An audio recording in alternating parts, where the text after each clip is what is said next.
डर रहे, जोर से बोलो औरंगाबाद, औरंगाबाद, औरंगाबाद।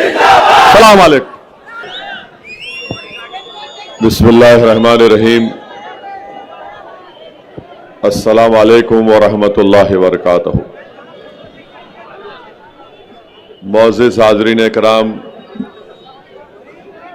बुजुर्गान कौम और मिल्लत, मेरी इज़्ज़तदार माँ और बहनों,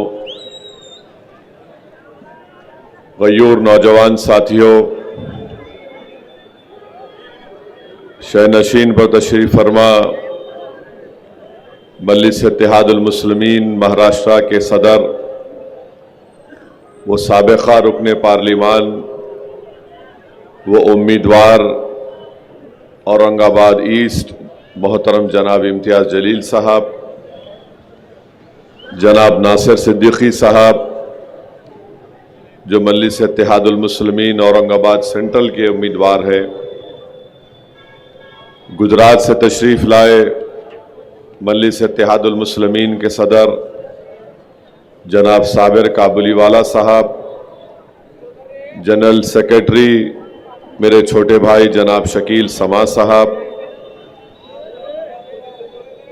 दिल्ली के मजलिस इत्तेहादुल मुस्लिमीन के सदर मोहतरम जनाब जामाई शोएब जामाई साहब, शहनशीन बतशरीफ़ फरमा मुफ्ती अब्दुल सत्तार इशाती साहब और हैदराबाद से तशरीफ़ लाए मजलिस इत्तेहादुल मुस्लिमीन के सीनियर क़ायद व रुकन बल्दिया मोहतरम जनाब सलीम बेग साहब, मेरे छोटे भाई जनाब मंसूर खां साहब, मेरे तमाम मजलिस के रुफ़क़ा, अज़ीज़ान मिल्लत इस्लामिया, औरंगाबाद के इस तारीख़ी शहर के तमाम ज़िम्मेदारान, मेरे अज़ीज़ दोस्तों और बुज़ुर्गों, अभी आप और हमने मोहतरम इम्तियाज़ जलील साहब की एक जज्बाती गुफ्तगू और तकरीर को सुना। मैं इम्तियाज़ जलील साहब के जज्बात की हम तमाम कदर करते हैं और इम्तियाज़ जलील ने अपनी माँ को जो खोया उस गम का और उस तकलीफ का इजहार आज उन्होंने यहाँ पर किया। आप लोग शायद नहीं जानते कि इम्तियाज़ जलील बेहद बीमार हैं। उनके हाथ में अभी भी ग्लूकोस और दवाएं दी जा रही हैं, वो नीडल उनके हाथ में लगी हुई है। हम तो सिर्फ यही दुआ कर सकते हैं कि जिन हजरात के माँ बाप जिंदा हैं, अल्लाह उनको सेहत से बखैद हयात रखे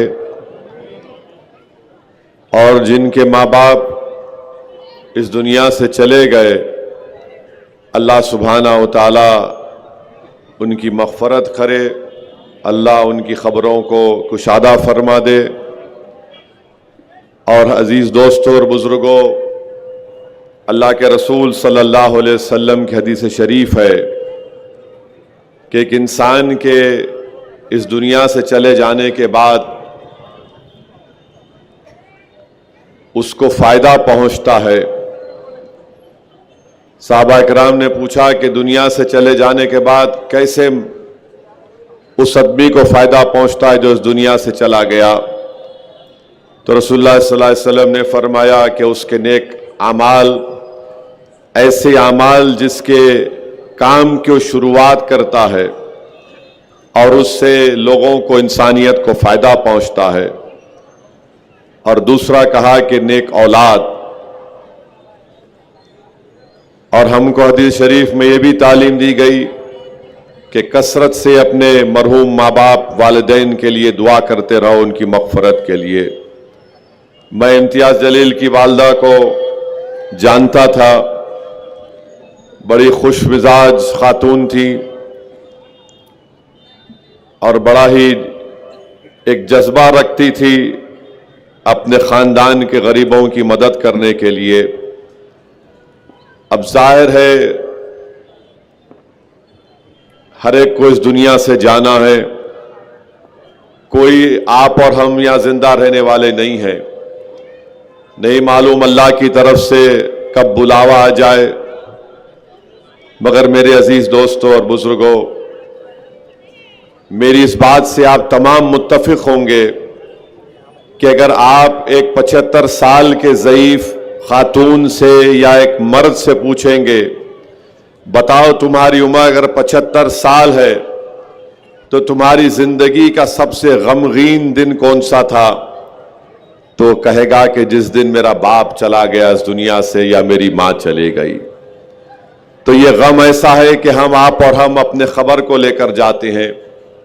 मगर मैं इम्तियाज जलील से कहूंगा कि अपने हिम्मत और अपने हौसले को बुलंद रखिए और आपके ऊपर एक जिम्मेदारी है कि आप ना सिर्फ मजलिस इत्तेहादुल मुस्लिमीन महाराष्ट्र के सदर हैं, बल्कि आपको अपनी मां के अधूरे ख्वाबों को पूरा करना है। और मेरे अजीज दोस्तों और बुजुर्गों, मेरी आप तमाम से ये गुजारिश है कि ये जो विधानसभा के चुनाव हो रहे हैं, बहुत सी बातें हम सुन रहे हैं, बीजेपी की तरफ से बातें आ रही हैं। वजीर आजम कह रहे हैं कि एक हैं तो सेफ हैं, योगी कह रहे हैं कि कटेंगे तो बटेंगे, फडणवीस कह रहे हैं, क्या क्या कह रहे हैं आप जानते हैं। मगर बुनियादी बात इस विधानसभा में यह है कि सबसे बड़ा मसला कीमतों का है। जो आज बुनियादी जरूरत की चीजें जिनकी कीमतें आसमान को छू रही है, उसका जिक्र नहीं किया जा रहा है। खवातीन महाराष्ट्र के महिलाओं की सेफ्टी के बारे में कोई बात नहीं कर रहा है। मराठा रिजर्वेशन के बारे में कोई बात नहीं हो रही है।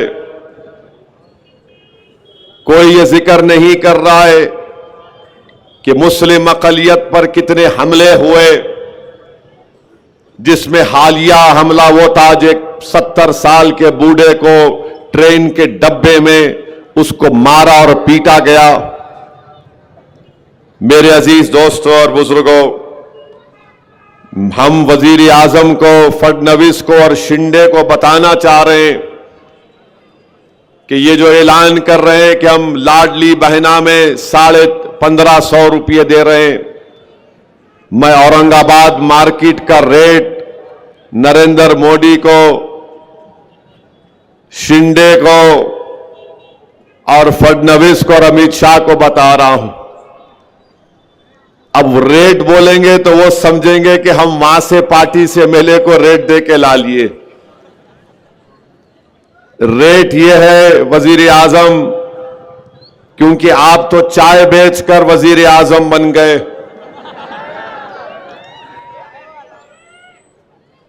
जब आप गरीबी को इतने करीब से देखे हैं तो शायद आप जानते होंगे कि चावल आज वजीर आजम जब आप प्रधानमंत्री बने 30 रुपये में बिकता था, आज 72 रुपीस में आ गया। गेहूं आटा 20 रुपये था, 45 रुपये हो गया। गेहूं 28 रुपये मिलता था, अब 42 हो गया। गुड़ 30 रुपये था, अब 55 के करीब। वजीर आजम आप चाय बनाकर ओबामा को पिलाए थे और इस सूट पहने थे। सूट के ऊपर आपने अपना नाम लिख लिया था, नामो नामो नामो। वो आज शक्कर जो आप वजीर आजम बने जब 20 रुपये में थी, आज 39 रुपीस में हो चुकी है औरंगाबाद में। मसूर की दाल 60 रुपए थी वजीर आजम जब आप बने थे मोदी, अब 155 रुपए हो चुकी है। लाल मिर्ची 180 रुपए में थी, आज औरंगाबाद में 450 रुपये। इमली 80 रुपये, अब 220 में हो चुकी है। नमक 12 रुपये में था, सस्ता था मोदी, अब 25 रुपये हो गया। कौन नमक हलाली नमक हरामी कर रहा है, ये महाराष्ट्र की जनता को 20 तारीख को तय करना है। मीठा तेल 80 रुपये में था 2014 में, 10 साल में 160 रुपये हो गया। वजीर आजम आप तो वेजिटेरियन है, मैं नॉन वेजिटेरियन हूं।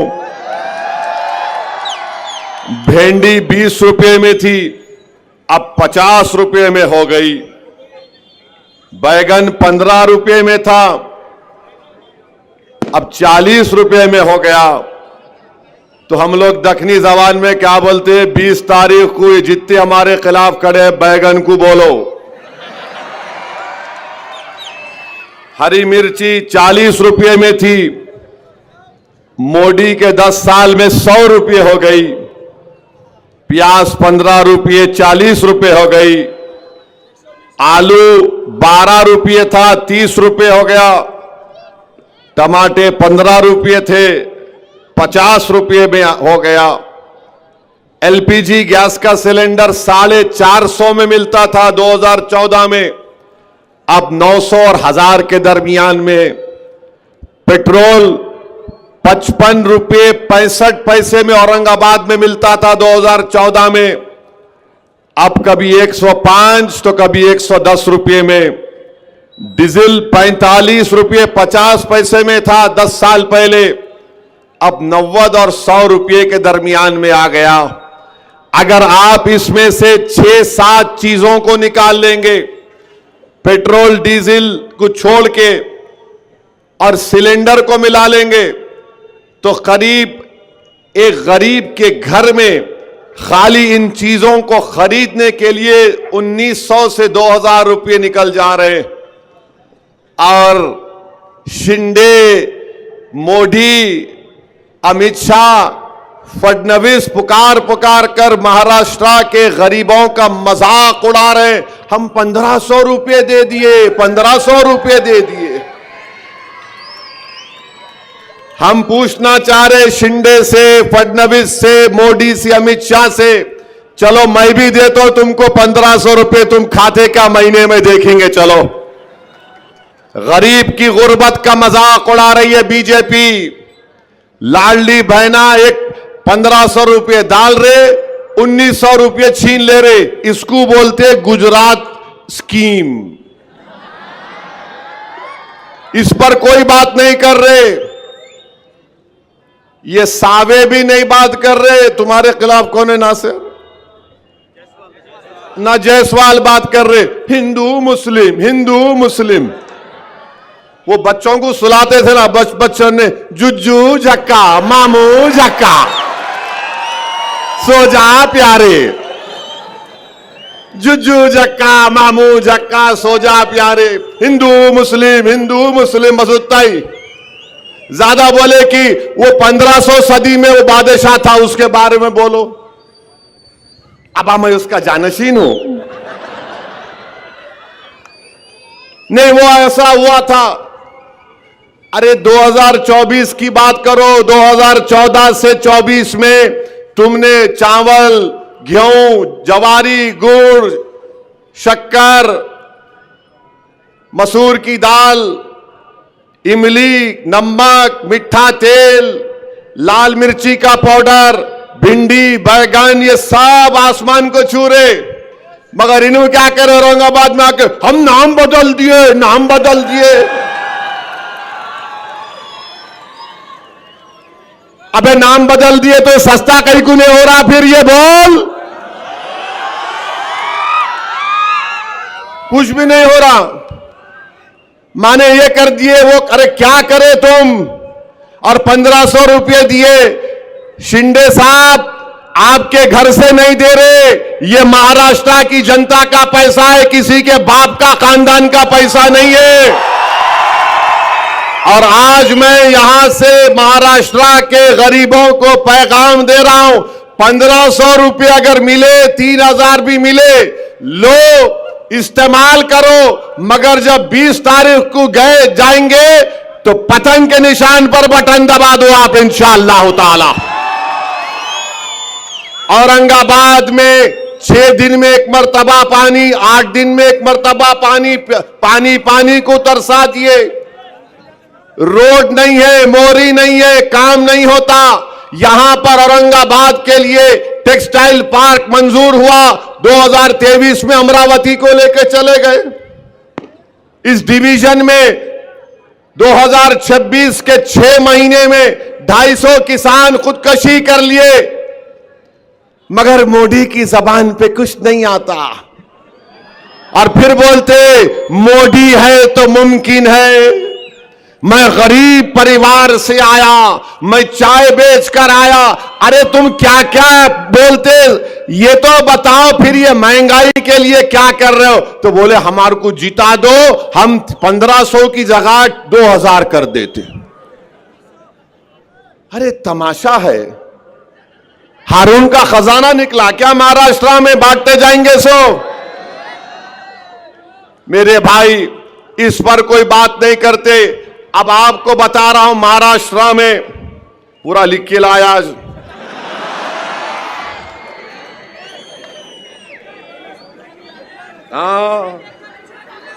कहां है जी? महाराष्ट्र में नहीं, फोन में है, फोन में सब है, सबका भी है, उनका भी है, उन पे भी बोलता हूं। हाँ, पूरे हर डॉक्टर का इलाज हकीम करता है ये। हाँ,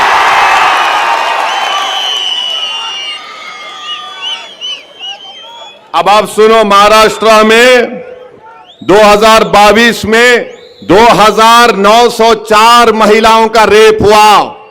बोलो मोदी, 2904 महिलाओं का रेप हुआ। महाराष्ट्र में महिलाओं का, खवातीन का किडनैप कितना हुआ? 12,260। मुल्क में सेकंड नंबर पर महाराष्ट्र में महिलाओं का किडनैप हुआ 2022 में। उत्तर प्रदेश में जो काटेंगे कटेंगे कटेंगे बोले ना, वो उत्तर प्रदेश में 16,260 महिलाओं का किडनैप हुआ। मरीनू क्या बोल रहे? बटेंगे तो कटेंगे। अबे औरतों को उठा के किडनैप करके लेके जा रहे। महाराष्ट्र में 12,260 महिलाओं का किडनैप हुआ। असॉल्ट हमले कितने हुए महाराष्ट्र में? Intent to outrage her modesty 11,512 Maharashtra में। और फिर आप देखते जाइए, इतना बड़ा महिलाओं का, खवातीन पे हमले हो रहे और इन्हों बात नहीं करते। मोदी औरंगाबाद को आए, यहां पर कल भाषण दिए। मैं मीडिया के दोस्तों से पूछा, क्या मोदी मराठा आरक्षण की बात करे? नहीं करे, बिल्कुल। भाइयों बहनों, आरक्षण के नाम पे काटा जा रहा है। अरे काटा नहीं जा रहा है, तुम बोले थे मराठाओं को रिजर्वेशन दूंगा मैं। एक लफ्ज मराठा रिजर्वेशन के बारे में वजीर आजम ने यहां पर नहीं कहा। हम आपके सामने कह रहे हैं, इम्तियाज जलील इंशाअल्लाह ताला, नासिर सिद्दीकी इंशाअल्लाह ताला जब यहां के नए आमदार मुंतखब होंगे, अल्लाह के फजलो करम से, आपकी दुआओं से, अहले दिल की दुआओं से, तो यकीनन महाराष्ट्र की विधानसभा को और भी जो मंजलिस के विधायक जीतेंगे, महाराष्ट्र के असेंबली के दरो दीवार को हिला के रख देंगे कि मराठाओं को उनका जायज हक मिलना चाहिए और उनको आरक्षण मिलना चाहिए। किसमें मिलना चाहिए? 50% के अंदर मिलना चाहिए। ये मैं बात कह रहा हूं, आज तो इम्तियाज जलील साहब एफिडेविट भी बना लिए और उसको जरांगे पाटिल को भिजाएंगे। ये मजलिस-ए इत्तेहादुल मुस्लिमीन का कमिटमेंट है। मेरे अजीज दोस्तों और बुजुर्गों, मैं एक और बात आपके सामने अर्ज करना चाह रहा हूं। इस मुकद्दस शहर में आपने मजलिस-ए इत्तेहादुल मुस्लिमीन को मजबूत किया, आपने इसकी बुनियादों को डाला, आपने एक आलीशान इत्तेहाद और सियासी शऊर, अपनी ताकत की एक इमारत को तामीर करना आपने यहां पर शुरू किया। मेरी आपसे गुजारिश यह है कि आप अपनी इस इमारत को गिरने मत दीजिए। आप अपनी इस इमारत के काम को मुकम्मल करिए।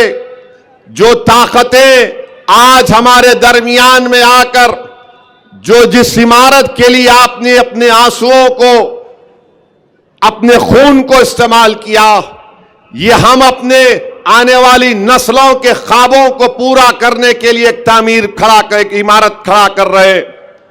आज जो ताकतें आकर मजलिस के इस बढ़ते हुए कदमों को रोकना चाहते हैं, मैं आपको उनसे बाखबर कर रहा हूं। पार्लियामेंट का इलेक्शन आया, पूरे महाराष्ट्र में 48 लोकसभा की सीटें एक अल्पसंख्यक समाज का मुसलमान 20 साल के बाद 2019 में जीता। तो ये नाम निहाद सेक्युलर पार्टी, ये खुलम खुला जो फिरका परस्ती बीजेपी, आरएसएस और शिंदे करते हैं, ये सब मिल गए और मिलकर बोले कि कोई भी कहां पर जीतता उसकी परवाह नहीं, मगर औरंगाबाद से इम्तियाज जलील को कामयाब होने नहीं देंगे। और हुआ वही, ये सब मिलकर एक होकर इम्तियाज जलील की कामयाबी को रोक दिए। मेरे भाई, मैं फिर से कह रहा हूं, बार बार कह रहा हूं कि इम्तियाज जलील कामयाब नहीं हुए। यकीनन इसमें आपका नुकसान हुआ, महाराष्ट्र के मजलूम अवाम का नुकसान हुआ, इस मुकद्दस और तारीखी शहर के बाशिंदों का नुकसान हुआ, बल्कि भारत के उन गरीब 13.5 करोड़ अल्पसंख्यक समाज का, दलितों का नुकसान हुआ, जो बड़ी उम्मीद की निगाहों से इम्तियाज जलील को देख रहे थे कि पहले मर्तबा का रुकने पार्लियामान है और किस बेबाकी के साथ भारत की सबसे बड़ी पंचायत में खड़े होकर अवाम के मसाइल को उठाता है, वो आज तड़प रहे हैं। आपको अंदाजा नहीं है कि चाहे उत्तर प्रदेश हो, बिहार हो, लोग जब कभी मुझे एयरपोर्ट पर या रेलवे स्टेशन पर या कहीं मिल जाते, मुझसे एक ही बात की शिकायत करते, असद साहब, इम्तियाज साहब कैसे हार गए। सब यही बोलते, असद साहब, इम्तियाज साहब कैसे हार गए। मेरे भाई, इम्तियाज जलील की कामयाबी नहीं हुई और उसकी वजह से मैंने अपने एक बाजू को खो दिया। मैं अपने एक बाजू को खो दिया। मैं आपके सामने झोली फैलाकर आपसे इत्तेहाद की भीख मांग रहा हूं, औरंगाबाद के गयूर अवाम। मैं तो अपने एक बाजू से खो दिया, मगर तुम इम्तियाज जलील और नासिर सिद्दीकी को कामयाब करोगे इंशाअल्लाह ताला। ये ना सिर्फ आपके लिए, सेंट्रल और ईस्ट के लिए जरूरी है, उसके तरक्की के लिए, बल्कि महाराष्ट्र की विधानसभा में कोई जाकर लड़े आपके लिए, आपकी आवाज बनकर लड़े। दूसरे भी लड़ रहे हैं जो 5 मिनट 2 जुमले सही नहीं बोल सकते, जो 5 मिनट 2 जुमले सही नहीं बोल सकते, अलिफ को ते को जीम बोलते, समझे आप? अलिफ को ते को जीम बोलते। 2 चश्मी है भी नहीं मालूम, उनको जेर जबर नहीं मालूम, मगर गाली देंगे असदुद्दीन अवैसी को और इम्तियाज जलील को। आपको महाराष्ट्र की विधानसभा में सोचो, तसव्वुर की दुनिया में लेके जाता हूं। अगर इम्तियाज जलील महाराष्ट्र की विधानसभा में खड़े होगा, सोचो आप, कोई खड़े होकर अगर कोई बदतमीजी करेगा, तो कौन उसका दलीलों के साथ जवाब देगा? किस में इतनी काबिलियत है? कौन मुदल्लिल तरीके से हुकूमत को अपने दलाइल से झुका देगा? तो वो इम्तियाज जलील और नासिर सिद्दीकी होंगे इंशाअल्लाह ताला। ये जो लड़ रहे हैं ना, जीतने के लिए नहीं लड़ रहे, हराने के लिए लड़ रहे हैं। अच्छा, ये क्या महाविकास अघाड़ी है? ये क्या महाविकास अघाड़ी है? ईस्ट से कांग्रेस लड़ रही है, समाजवादी पार्टी भी अघाड़ी का हिस्सा है, मगर उनका कैंडिडेट यहां पर है। मालेगांव में उनका कैंडिडेट है, कांग्रेस का भी है। धूलिया में फारूक शाह के खिलाफ समाजवादी भी है और उद्धव ठाकरे का भी कैंडिडेट है। ये क्या प्लानिंग क्या है? वही प्लानिंग जो पार्लियामेंट में किए थे कि पूरे मिलके इसको हरा देंगे, मजलिस को हरा देंगे। जीतना इनका मकसद नहीं है मेरे भाई, हराना इनका मकसद है।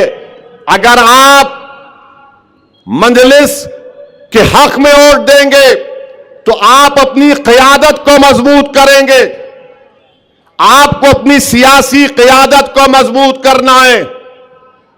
और याद रखिए, अगर सियासी क़यादत नहीं होगी, हम अपने मसाइल को हल नहीं करवा सकते। महाराष्ट्र में आपने शुरुआत की, आपने बताया दुनिया को कि सरजमीन हैदराबाद के आगे भी, उसके बाहर भी हम औरंगाबाद की आवाम ने अपनी सियासी क़यादत को बनाने का काम शुरू कर दिया। इसीलिए तमाम के तमाम तकलीफ में आ गए। आज आप बताइए क्या वजह से मजलिस की मुखालिफत हो रही है? क्यों तुम मुखालिफत कर रहे हो? मकसद एक ही है, अगर ये दो जीत जाएंगे तो महाराष्ट्र के 288 की असेंबली पर हावी हो जाएंगे। इनको मालूम कि अगर ये मजलिस के नुमाइंदे जीत कर महाराष्ट्र की विधानसभा में जाएंगे तो सेटिंग नहीं होगी, फिक्सिंग नहीं होगी। ये इम्तियाज जलील और मजलिस की दुश्मनी की वजह यह भी है क्योंकि आपने पूरी दुनिया में एक मुनफरिद मुकाम पैदा किया। एक नापाक शख्स ने रहमतुल आलमीन सल्लल्लाहु अलैहि वसल्लम की शान में गुस्ताखी करने की कोशिश की तो महाराष्ट्र से कहीं एहतजाज की आवाज नहीं उठी। अगर आवाज उठी तो औरंगाबाद से उठी।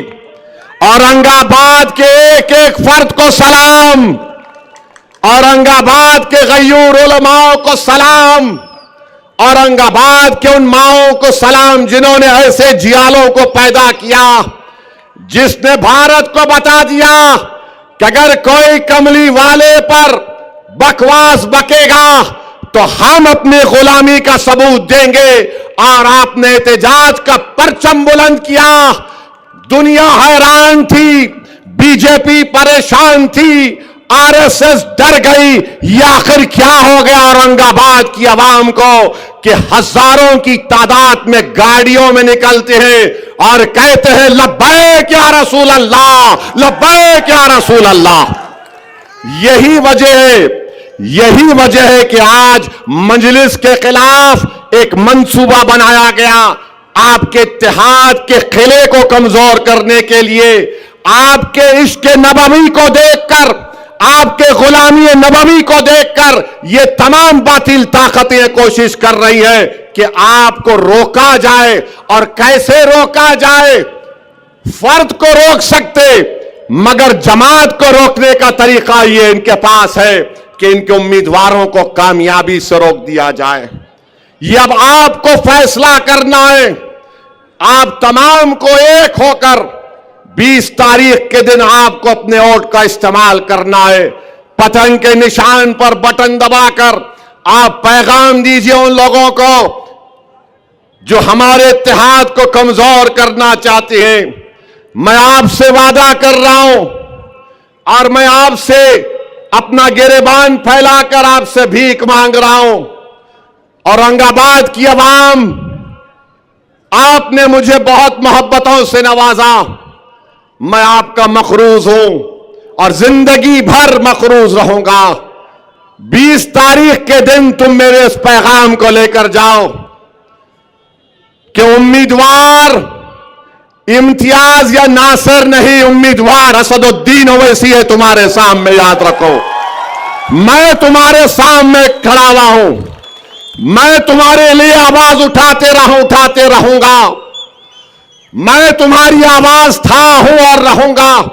उम्मीदवार इम्तियाज नहीं है, उम्मीदवार नासिर सिद्दीकी नहीं है, उम्मीदवार औरंगाबाद से असदुद्दीन ओवैसी है। तो आज असदुद्दीन के नाम पर आपको पतंग कर बटन दबाना पड़ेगा, इम्तियाज नासिर के नाम पर नहीं। मैं अपने आप को तुम्हारे सामने पेश कर रहा हूं। मैं ईस्ट की जनता से वादा कर रहा हूं कि दारुस्सलाम की तरह इंशाअल्लाह ताला मैं वहां पर एक दफ्तर कायम करूंगा। ईस्ट औरंगाबाद में दफ्तर कायम करेंगे। जिस तरह हैदराबाद के दारुस्सलाम में काम होता है, उस तरह ईस्ट में इंशाअल्लाह ताला काम होगा। मैं आपसे वादा कर रहा हूं कि अस्पताल बनाना मेरी एक नीयत भी और ख्वाब भी है, मगर इंशाअल्लाह ताला मैं आपसे वादा कर रहा हूं ईस्ट औरंगाबाद की जनता से कि साल में कम से कम 5 से 6 मरतबा इंशाअल्लाह ओवैसी हॉस्पिटल के पूरे हर शोबे के डॉक्टरों को लाकर 2 दिन का मेडिकल कैंप साल में 6 मरतबा ईस्ट के उन तमाम स्लम इलाकों में मैं लगाऊंगा। हिंदू मुसलमान दलित नहीं देखेंगे। तीसरा, मैं आपसे वादा कर रहा हूं और यहां पर मंजलिस के कॉरपोरेटरों से कह रहा हूं, अगर कोई आराम से अपने तकिए पर बैठ के सो रहा है कि नहीं मैं ही लड़ूंगा, नहीं प्यारे, दौड़ना पड़ेगा, मेहनत करना पड़ेगा। अगर तुम जमात के लिए कामयाब करोगे नासिर को, इम्तियाज को, अब जबकि मैं खुद अपने आप को पेश कर दिया हूं, तो तमाम कारपोरेटर से कह रहा हूं तुम मेहनत करो। तुम्हारे को ये अवाम मुझसे आकर कहेगी कि साहब इसको टिकट दो, अगर आप मेहनत नहीं करेंगे तो मैं माजरत चाहता हूं, शिकायत का मौका आप मत दो। मैं इन कारपोरेटर से भी कह रहा हूं भागो, दौड़ो, क्योंकि अगर आपको कारपोरेटर बनना है और जिस किसी को भी बनना है, आप मेहनत करो, इंशाअल्लाह ताला जरूर अल्लाह उसका अजर आपको देगा। चौथी बात मैं आपको बता रहा हूं कि हमारी कोशिश होगी कि यहां पर ये मासूम बच्चे जो हैं, खवातीन जो हैं, उनके लिए ट्रेनिंग सेंटर खास तौर से बनाया जाएगा, जहां पर उनको अच्छी अच्छी चीजें सिखाने की हम कोशिश करेंगे। ये 4-5 चीजों का मैं ऐलान कर रहा हूं, मगर 20 तारीख को आप याद रखो कि अब आपके सामने इम्तियाज का चेहरा नहीं, आपके सामने नासिर का चेहरा नहीं, आपके सामने असदुद्दीन है। असदुद्दीन के नाम पे आपको वोट देना है। आप लाज रख लो इस जमात की। मेरे भाई, आप बताओ, जिसको 2-2 मरतबा टिकट हमने दिया, आज वो शख्स कहता है कि मजलिस ऐसी है, मजलिस वैसी है। अरे मैं तुमसे कह रहा हूं, अंजुमन इशाअत तालीम की बुनियाद औरंगाबाद के दानिश्वर इज्जतदार लोगों ने रखी थी। जरा इस पर भी गौर कर लो। तुम्हारे इदारों में जो गरीब टीचरों का इस्तेसाल हो रहा है, जरा रोक लो उसको। और तीसरी बात, जो सावे से तुमको गुलाब जामुन, लड्डू,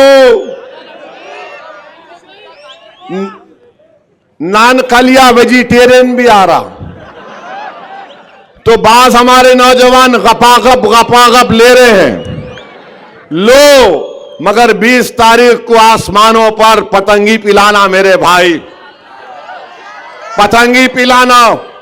अरे ये कोई आकर मुझे कह दिया मैं 70 साल का हो गया, मेरे को 1 मरतबा टिकट दे दो। मैं बोला भाई ये कौन सा नया कानून है कि 70 साल का हो गए दे दो? तो कल एक बच्चा बोलेगा मैं 25 साल का हुआ, जवान हुआ, दे दो। सवाल इसका है कि आपको 2 मरतबा दिया गया था। मैं यकीनन सोच रहा था, मगर आपने वर्किंग प्रेसिडेंट होते हुए आपने अपने रियासत के सदर की तौहीन की।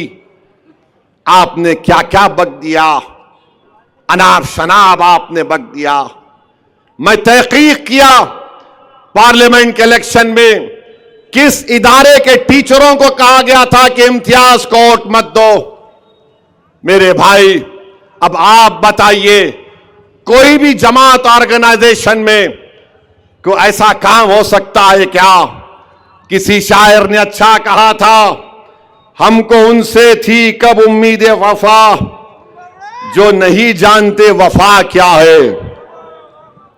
मैं यकीनन उलमाए कराम की इज्जत करता था और करता रहूंगा। इख्तलाफ राय है और रहेगा, इसमें कोई दो राय नहीं है। मगर मेरे भाई, ये हमारे उलेमा हैं, ये अंबिया के वारिसीन हैं। हम इख्तलाफ इनसे कर सकते हैं, मगर इनकी तौहीन हम अपनी जबान या अपने लिखत से नहीं करना चाहिए, बिल्कुल नहीं करना चाहिए। इख्तलाफ करो, बोलो कि हमको आपके फैसले को हम नहीं मानते और पतंग के निशान पर बटन दबाएंगे इंशाअल्लाह ताला। इख्तलाफ हो सकता है, मगर किसी की बेइज्जती नहीं कर सकते। ये आज भी हमारे उलेमा हैं, कल भी रहेंगे। ये अंबिया के वारिसीन हैं, इनकी इज्जत करना। इख्तलाफ राय जरूरी है, जमहूरियत है, इसमें कोई वो बात नहीं है। और आप जानते हैं कि मुफ्ती अब्दुल सत्तार साहब बैठे हुए, एनआईए का वाकया हुआ, और जब एनआईए आई थी तो हमारे मौलाना इम्तियाज जलील के साहब के घर पे चले गए। इम्तियाज जलील और नासिर सिद्दीकी और हमारे मुतालिका कॉरपोरेटर ने मुफ्ती अब्दुल सत्तार साहब का बड़ा साथ दिया। मेरे अजीज दोस्तों और बुजुर्गों, मैं इतना ही कहना चाह रहा हूं कि अपनी क़यादत को मजबूत करो। कितना टाइम हो? नहीं, 7 मिनट है, 7 मिनट बहुत है। पार्लियामेंट में इम्तियाज साहब को पूछो आप, 4 मिनट में पूरों की हम टाइम कच्ची कर देते यहां से लेके वहां तक। और एक बात याद रखिए, ये अतुल सावे जो है अब एक प्रोग्राम बना रहे, मैं टूरिज्म पे लेके जाता हूं तुम्हारे को। कौन चलता दरगाह को, कौन चलता यहां पे, सुना के 3-4 हजार लोगों का प्रोग्राम बना रहे। मेरे भाई, आप हरगिज उसके इस ऑफर को कबूल मत करिए, हरगिज मत करिए।